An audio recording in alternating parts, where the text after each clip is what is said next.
Olá, seja bem-vindo a mais um BDF Entrevista. Eu sou Marcela Reis e hoje eu converso com a Sandra Guimarães, que é escritora e cozinheira que morou 6 anos na Palestina, mais especificamente em Belém. Seja bem-vinda, Sandra. Estou super feliz de falar com você. Eu que agradeço o convite, obrigada. Então vamos começar.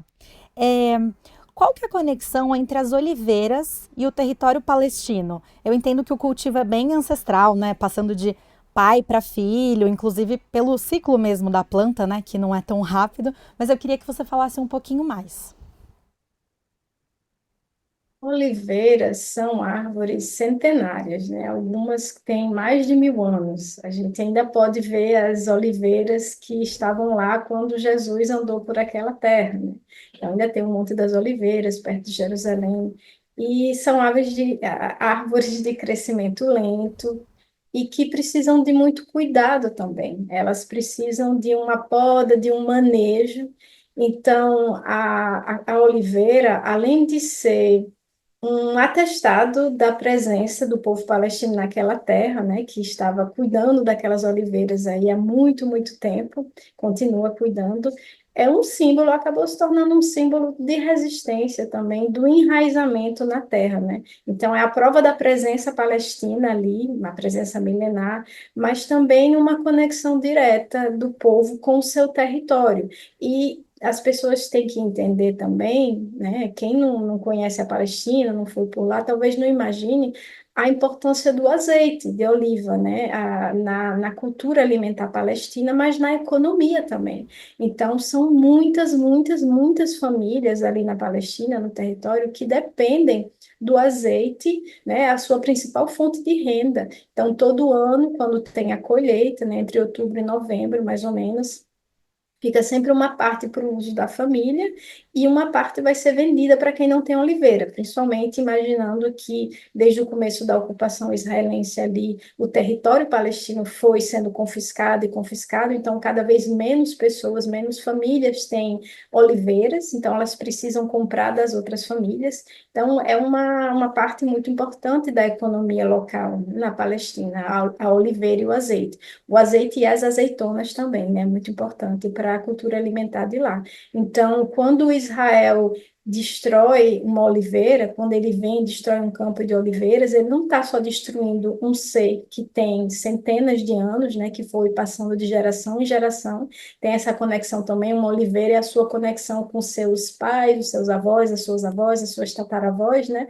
Talvez tenha sido sua tataravó que plantou aquela árvore e ela ainda está ali, né? A sua conexão com a sua família mesmo, com seus ancestrais. Mas quando Israel arranca aquilo, além de destruir essa conexão, além de destruir sua conexão com o território, destrói também uma fonte de renda muito importante para a Palestina, para o povo palestino. E é por isso que é tão estratégico, né? Por isso que o exército israelense destrói sistematicamente as oliveiras, né? Quando não são confiscadas, destrói porque é uma maneira de expulsar o povo daquela terra, que é o objetivo da colonização. Perfeito, muito boa sua resposta. Até ia perguntar sobre essa prática usual dos colonos, mas acho que você já me respondeu. E eu queria te perguntar também sobre a sua vivência lá, né? Você participou de um projeto de preservação de culinária palestina com mulheres refugiadas, né? Se eu não me engano. Também pesquisei e vi que você participou da colheita de azeitona, do plantio das oliveiras. Eu queria que você me contasse um pouquinho dessa experiência, de como foi. E também acho que você deve ter, né, visto assim de perto esse lugar afetivo que a terra e a comida têm para o povo palestino, né? Então, se você puder me responder essas duas coisas. E eu, como cozinheira, a comida palestina era uma coisa muito importante para mim também. Eu morei alguns anos lá, eu morei entre 2007, foi quando eu fui pela primeira vez, final de 2007, até mais ou menos 2019, entre 2007 e 2013 eu morei lá, o tempo inteiro lá, e entre 2013 e 2019 eu morava uma parte do ano lá, somente. E durante todos esses anos eu fiz vários, participei de vários projetos, né? Eu fui com a intenção realmente de levar minha solidariedade política. Então, eu estava sempre nas tarefas militantes, mas também trabalhei com vários projetos em campos de refugiados, né? Eu morei sempre em Belém, que fica do lado de Jerusalém. A cidade de Belém tem 3 campos de refugiados, e eu trabalhava num desses campos. E o trabalho principal que eu fiz durante mais tempo foi um projeto com mulheres refugiadas que preservavam a culinária tradicional palestina e ensinavam, também davam aula de culinária palestina para pessoas estrangeiras, como uma maneira de ter uma fonte de renda, né, num lugar que está totalmente sufocado economicamente pela ocupação e pela colonização israelense, mas também uma maneira de preservar sua cultura alimentar. O que está acontecendo na Palestina é uma.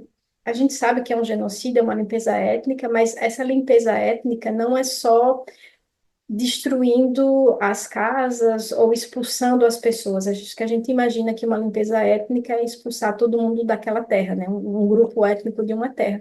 Existem outras maneiras de fazer isso e Israel usa todas, né? E uma delas é destruir, então, a conexão do povo palestino com a terra através das oliveiras, mas também destruir a cultura alimentar palestina, que é muito baseada no azeite, na azeitona, na lentilha, no grão de bico, no za'atar, que é uma planta, uma erva da família do orégano, e que é o tempero assim de quase tudo lá na Palestina. Então, se de um lado você tem a colonização que tenta destruir isso, porque um povo que não come mais a sua comida tradicional, ele fica mais vulnerável, e principalmente porque a culinária tradicional palestina, que é extremamente saudável, né, a dieta mediterrânea, mais saudável que tem, está sendo substituído por ultraprocessados da indústria israelense, então enfraquece a cultura alimentar e enfraquece a saúde das pessoas também, que também faz parte de um plano político, né? Porque é mais difícil você resistir quando você está doente, está adoecido. E eu participei desse projeto lá, que foi, nossa, aprendi muito sobre a culinária palestina, e uma parte do que a gente fazia, além de ensinar essas receitas tradicionais para pessoas estrangeiras, era buscar as receitas tradicionais que as avós das mulheres faziam, as mães faziam. Eu digo as avós porque era a geração antes de 1948, a geração que não era refugiada.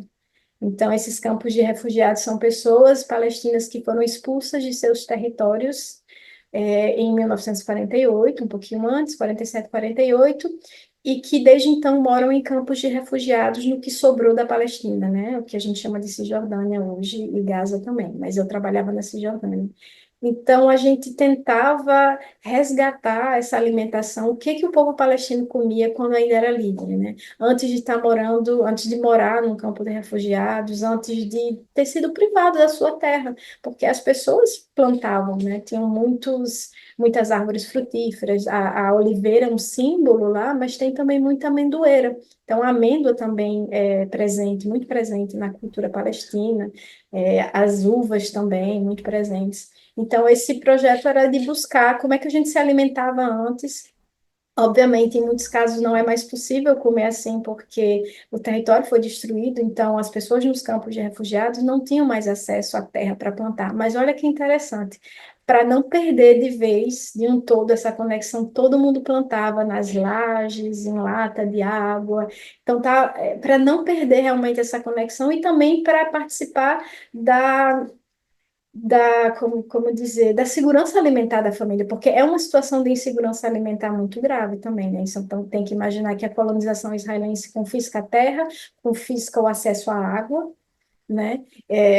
E aí expulsa o pessoal daquela terra e coloca no lugar uma coisa que eu vi também muito parecida com o que a gente vê no Brasil, é como a exploração animal é utilizada como ferramenta colonial de expansão territorial. Então, se no Brasil a gente passa a boiada para poder tomar território indígena, para destruir floresta, lá é muito comum, Israel é o maior, um dos maiores consumidores. A última vez que eu olhei era o maior, mas talvez tenha mudado, o consumidor de aves do mundo, não em números absolutos, mas em quantidade de quilo por habitante. E essas fazendas de criação, essas granjas industriais, eram sempre instaladas em territórios palestinos, que antes era lavoura.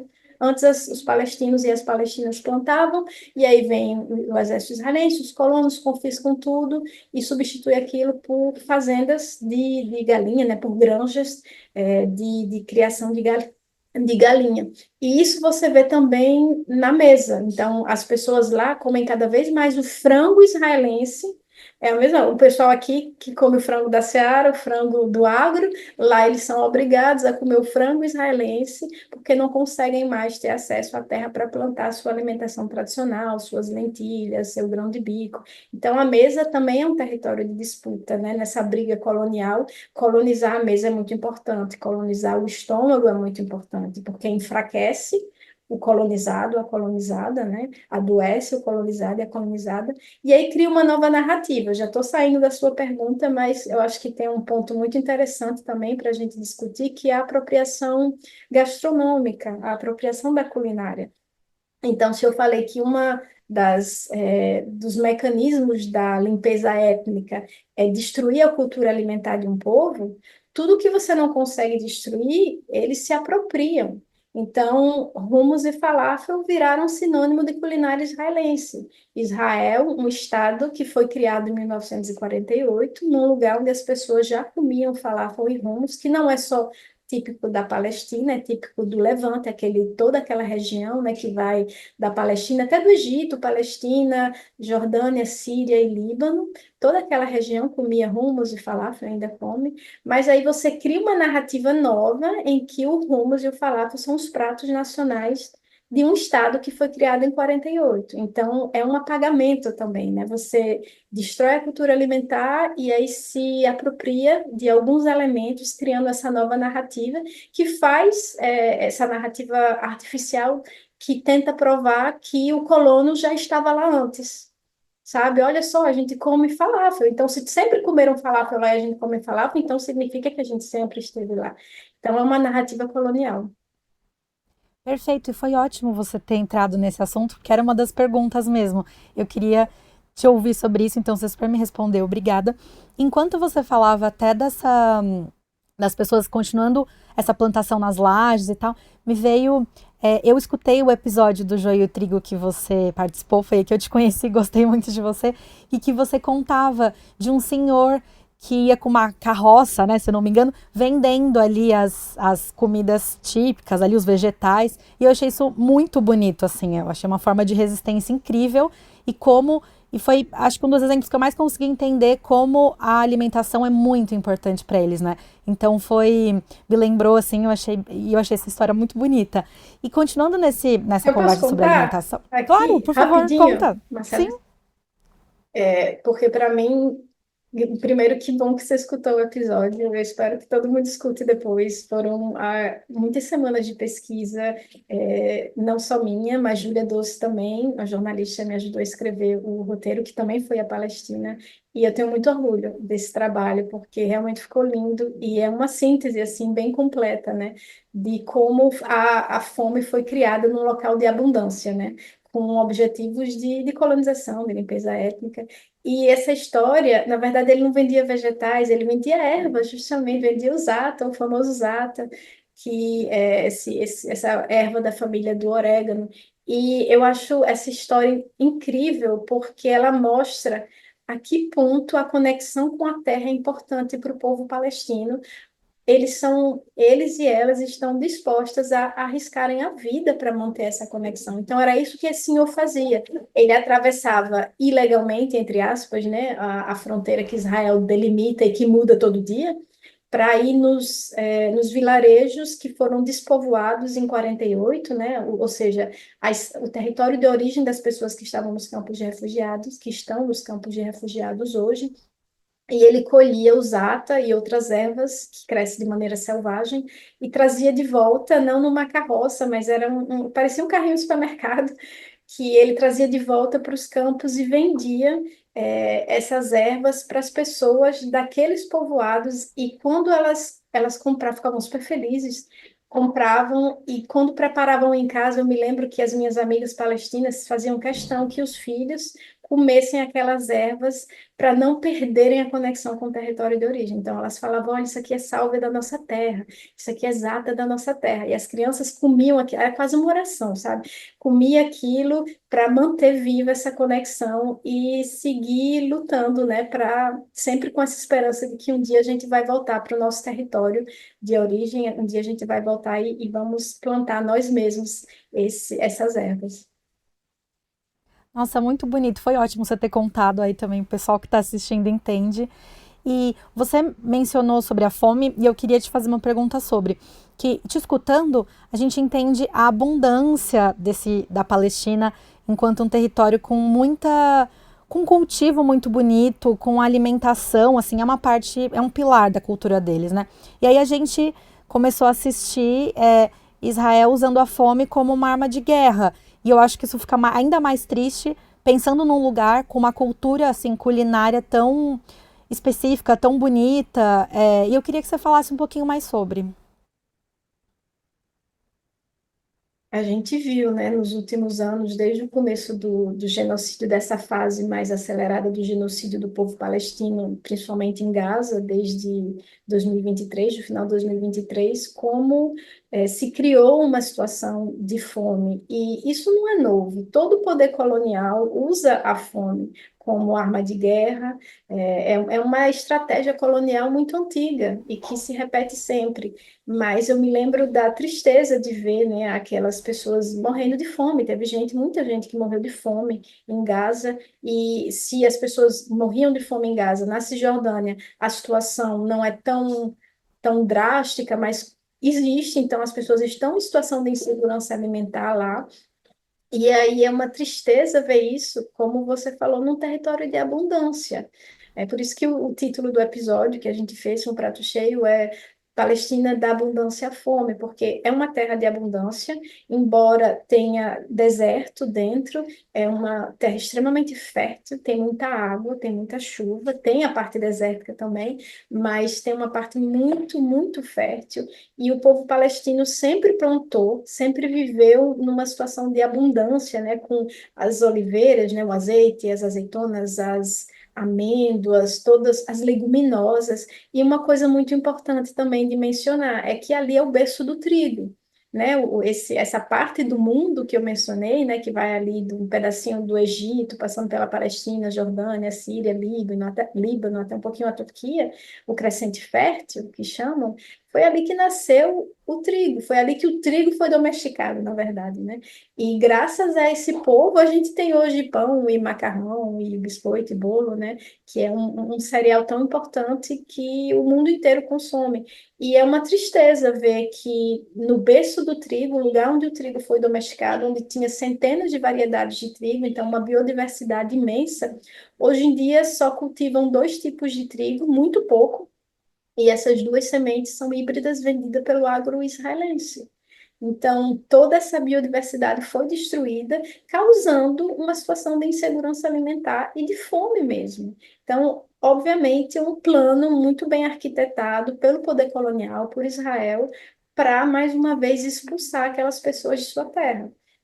O objetivo sempre foi tomar aquela terra inteira. E aí, as maneiras de fazer isso são múltiplas, né? O poder colonial é extremamente criativo e tem muitas maneiras de expulsar, né? Destruindo as oliveiras, destruindo as casas, bombardeando as pessoas, expulsando, criando enclaves ali dentro, mas também destruindo a biodiversidade, destruindo o acesso à terra, mas destruindo as sementes. A gente viu o ano passado, foi o ano passado, que teve na Cisjordânia um ataque ao banco de sementes da Palestina, onde tinha as sementes crioulas. Então, quando o exército israelense destrói o banco de sementes, o que que ele quer? Destruir toda a possibilidade de futuro ali, porque é isso que a semente representa, né?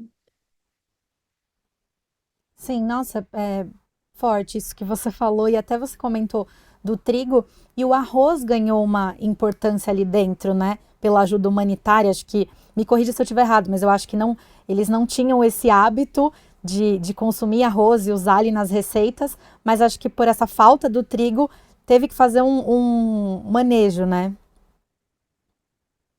Foi principalmente depois da Nakba, né, que o povo palestino chama de Nakba, que significa catástrofe em árabe, que é assim que eles se referem ao que aconteceu em 1948, final de 47 e 48, quando 2/3 da população nativa do território palestino foi expulsa e virou refugiada até hoje, né, são refugiados aí várias gerações, e o Estado de Israel foi criado na maior parte da Palestina histórica. Isso é o que ficou conhecido como a Nakba. E a partir dali, o povo palestino que tinha acesso à terra e que plantava trigo, e todos os pratos tradicionais ali eram à base de trigo, né? Era o cereal mais usado. Tem outros cereais também, tem cevada, um pouquinho de cevada, tem um pouquinho de aveia, mas o trigo sempre foi o principal. Essa população passa a viver em campos de refugiados, sem acesso à terra, sem poder plantar seu alimento, e aí começa a receber ajuda humanitária e principalmente arroz, né, vindo dos Estados Unidos. E aí, aos poucos, isso foi substituindo o trigo nos pratos tradicionais. Então, muitos dos pratos que hoje são os pratos tradicionais lá, como o mujadara, que é um prato de lentilha com arroz, tradicionalmente era feito com trigo, era lentilha e trigo, um trigo maiorzinho. Mas é muito raro hoje em dia ter acesso. O pouco de trigo que se tem o pessoal usa para fazer pão, e até o pão, que ainda continua sendo extremamente importante na cultura alimentar palestina, quase toda a farinha de trigo usada para fazer esse pão vem de fora, Nossa, porque as pessoas não podem mais plantar. sim. E você falou já um pouco do agronegócio israelense, eu queria continuar nesse tema. Como você mesma disse, o agro tem um papel de colonização ali, né? Que são por várias. A colonização acontece por várias frentes. E a perda de. Você acha que teve uma perda de espaço para a agroecologia, para a entrada do agro, e isso também enfraquece a soberania alimentar, territorial? Queria te ouvir um pouco sobre esse assunto.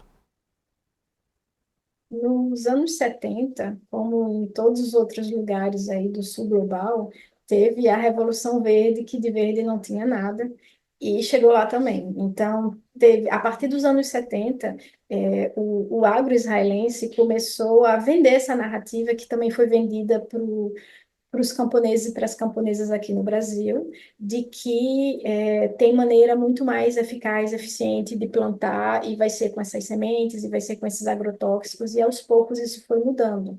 Tem uma pessoa, Saad Dager, que é um palestino muito envolvido com a questão da agroecologia na Palestina, ele é até conhecido por lá como o pai da agroecologia na Palestina, e ele me contou várias vezes isso, né, como essa história de que é impossível produzir sem agrotóxico, essa história de que tem que cortar todo o mato e fazer monocultura, foi colocada na cabeça das agricultoras e dos agricultores palestinos nos anos 70, 80, e aí hoje em dia as pessoas plantam, as que plantam ainda plantam usando muito agrotóxico. Embora tenha um movimento de agroecologia lá também, um movimento de plantar sem veneno, mas é muito o trabalho agora que ele faz com várias outras pessoas, não só ele, com Viviane Sansur, que é uma guardiã das sementes lá na Palestina também, faz um trabalho maravilhoso para salvar as sementes crioulas. Tem muitas pessoas trabalhando nisso, mas agora tem que fazer um trabalho de desfazer essa educação errada que colocou na cabeça das agricultoras e dos agricultores palestinos de que precisava de veneno, que precisava dessa semente híbrida que compram do agro israelense, senão não cresce, não dá. E a gente sabe por quê, né? Tanto o agro de lá como o daqui querem que os agricultores e as agricultoras sejam totalmente dependentes do agro, né, dependente desses venenos para poder plantar, e isso é totalmente, impossibilitar totalmente qualquer visão de uma Palestina livre, soberana, com soberania alimentar, né? Se não tem mais sementes crioulas, se as pessoas não sabem mais como plantar da maneira tradicional, na Palestina tem um termo chamado baladi, país em árabe, baladia, que vem do país território, né, que vem do território, e tem a maneira tradicional de plantar, que chamam baladi, semente baladi seria o equivalente de orgânico, mais ou menos aqui, e ainda tem gente plantando. Lá em Belém, onde eu morava, tem uma feira livre, e você via as coisas do agro israelense, Lá você via as caixas de tomate, de cebola, dos vegetais vindo do agro, mas você sempre via, principalmente mulheres agricultoras, que vinham com uma produção bem pequena, mas e sempre iam vender aquilo falando que era baladi. Falavam, olha, berinjela baladi, abobrinha baladi, ou seja, vinda de semente crioula, plantada da maneira tradicional, sem veneno. Apesar, como eu falei, de ser uma região que tem bastante deserto, eles desenvolveram uma tecnologia assim, incrível, né, de plantar é como se fosse degraus, assim, você olha uma colina palestina, você vai ver vários terracinhos de degraus com pedras, que é uma maneira de guardar qualquer água de chuva que cai ali e vai ficar ali dentro. Então, tem um sistema muito sofisticado, uma tecnologia muito antiga para fazer daquela terra assim algo extremamente abundante, né? E um oásis mesmo, um paraíso. E ainda tem gente plantando desse jeito. E é interessante pensar como, depois de ter feito isso, o agro israelense, depois de ter convencido as agricultoras palestinas a abandonarem essas maneiras tradicionais de plantar e comprar suas sementes, seu pacotinho de sementes com venenos, né? Ao mesmo tempo, você vê Israel que cria uma narrativa para o mundo de que foram os colonos judeus chegando lá que fizeram florescer o deserto, que antes da colonização chegar ali, antes de Israel ser criado, aquilo ali tudo era um deserto e não tinha nada, era um vazio. E foram eles, com essa tecnologia deles, né, que conseguiram fazer florescer o deserto. Só que não, já era florido há muito tempo e, na verdade, o que a colonização fez foi destruir isso, né? Mas, mais uma vez, a gente vê as como o discurso colonial lá parece com o discurso colonial daqui, e como, por exemplo, né, o colonizador sempre chega e anuncia um vazio demográfico, né? A Amazônia é uma terra sem homens, né? A Amazônia não tem ninguém, é vazio, então a gente pode pegar. E aí você vê o sionismo, que é essa ideologia colonial, que tenta implementar um lar só para pessoas só para pessoas judias ali na Palestina. Como a narrativa sionista também usa isso, né? A Palestina é uma terra sem povo. E junto desse vazio demográfico, que nunca é verdade, a Amazônia não era uma terra sem gente, ela era povoada. Hoje a gente sabe, né, que foi graças aos povos originários que a gente tem a Amazônia, uma grande agrofloresta. Foi graças ao povo palestino também que a gente tem as oliveiras e tudo que a gente vê lá. Então, junto com esse discurso de vazio demográfico, vem também esse discurso de vazio de tudo, né? Era um deserto, não tinha nada. Mas não, a agricultura palestina é muito sofisticada e conseguiu fazer aquilo florescer durante muito, muito tempo antes da colonização israelense chegar. Muito interessante isso que você contou das práticas ali de cultivo. Eu não tinha ideia, eu vou até pesquisar mais, mas eu achei muito interessante. E você comentou algumas vezes sobre a água. E Israel controla grande parte dos aquíferos na Palestina, né? E o que limita o acesso à água da população e dificulta na agricultura, na própria alimentação e, consequentemente, na alimentação, né? Eu queria que você falasse um pouco disso também. Se você, quando você estava lá, você sentiu esses impactos? Se não, mas se pessoas ali te relataram, enfim. Israel controla a totalidade da água, né? Quase tudo, mesmo dentro da Cisjordânia ocupada, a água que a gente tem acesso, quando você abre a torneira e tem água, os aquíferos são palestinos, estão em territórios que são reconhecidos pela comunidade internacional como território palestino ocupado, mas só as companhias israelenses têm o direito de extrair aquela água, e aquela água vai para o território israelense, é tratada e é vendida de volta para o povo palestino, muitas vezes por um preço várias vezes mais caro do que aquela água que é vendida, aquela água palestina vendida para os colonos israelenses que estão no mesmo território.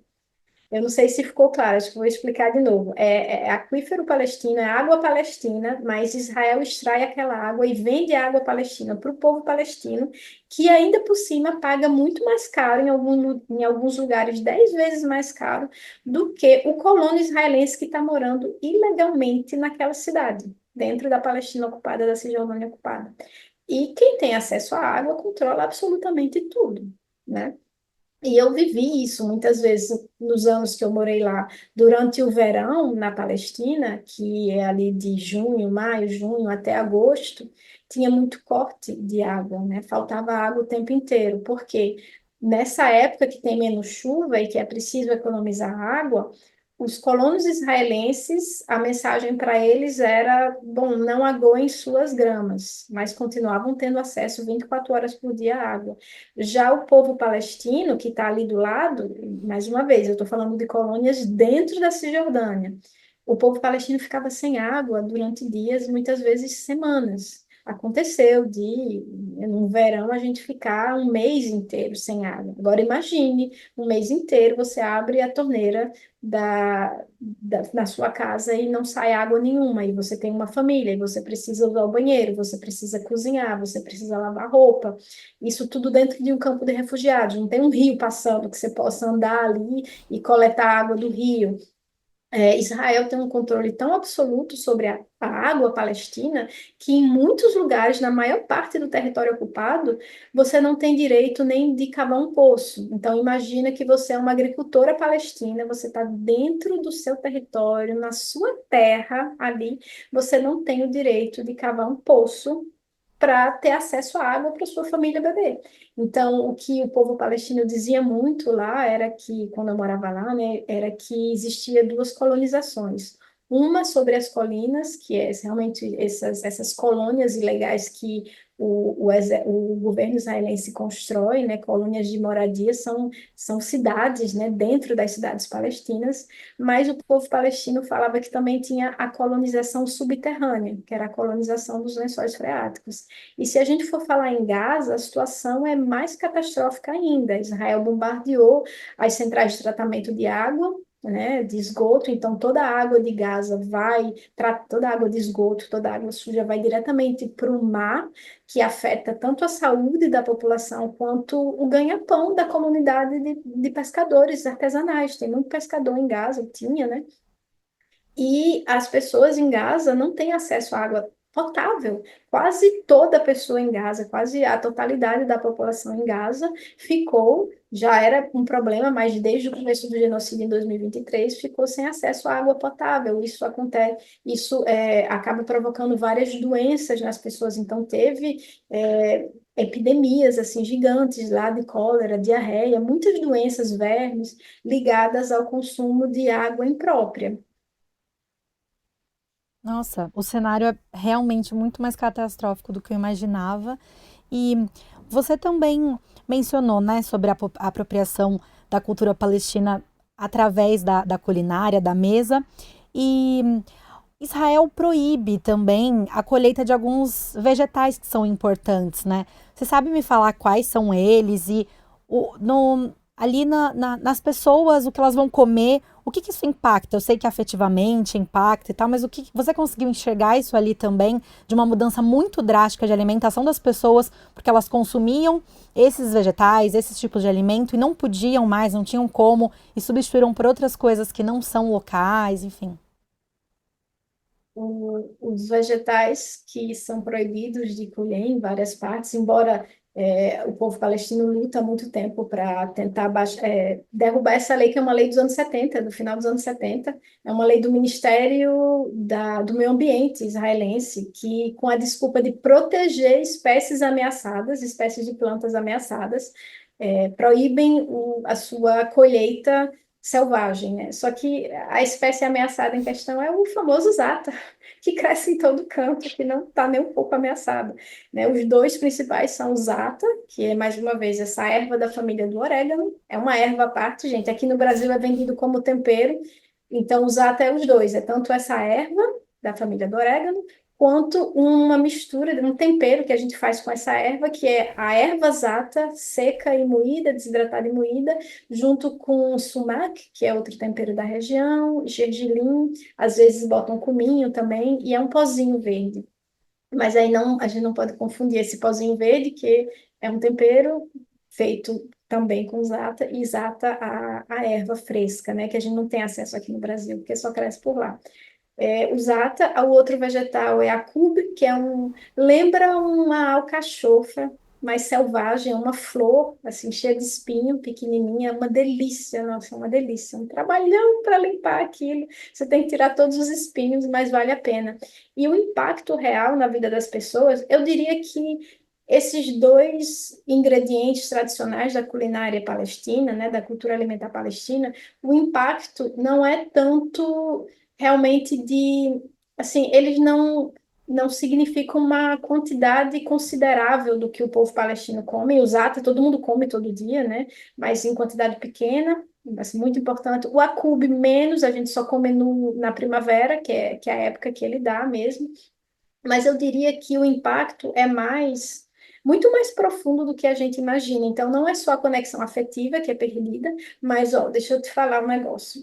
Esses vegetais são colhidos durante a primavera. A Palestina, embora seja uma região que a gente associa ao calor e o verão lá é muito quente, muito seco.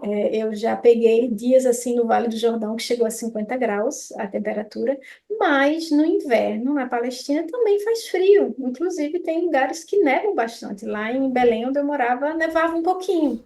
Todo o inverno. Então, o inverno as pessoas ficam ali dentro de casa, né? Pouca coisa cresce. Aí chega a primavera, e é na primavera que o Zata selvagem aparece, que o Acube aparece, e a tradição na Palestina é, na primavera, as famílias vão para as colinas, então elas vão para os campos e vão juntas, né? Vai 3 gerações juntas, levam um piquenique, leva comida e vão colher o Zata e colher o Acube.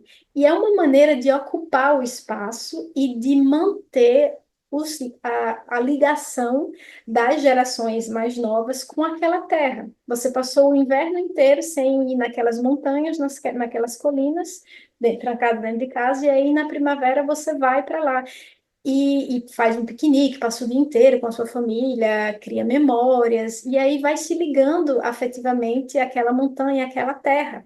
E você sabe que é preciso amar alguma coisa para poder defender aquilo. Quando você nunca mais foi, quando você não foi naquela terra, naquela montanha, quando essas viagens anuais das famílias, né, esses piqueniques anuais das famílias não existem mais. Você nunca botou o pé naquela colina, você nunca viu os pássaros que cantam ali naquela colina, você nunca viu as árvores que crescem ali, você não comeu.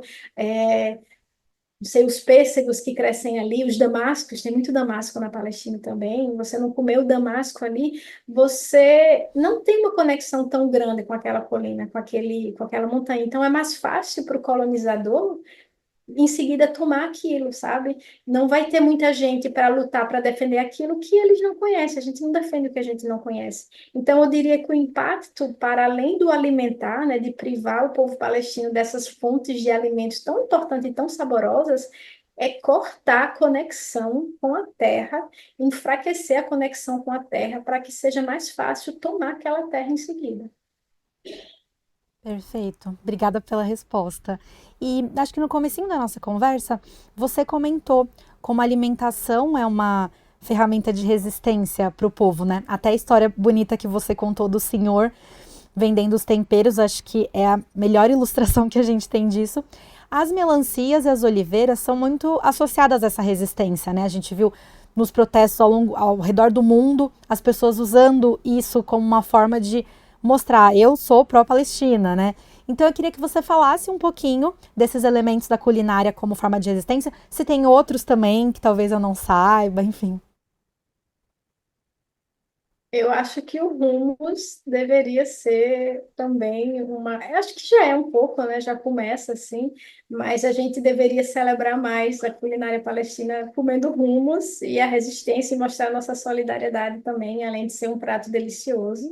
Aproveito para dizer que hummus é grão de bico em árabe, então essa história aqui que o povo no Brasil gosta de fazer hummus de lentilha, não existe, gente. Não existe hummus de abóbora.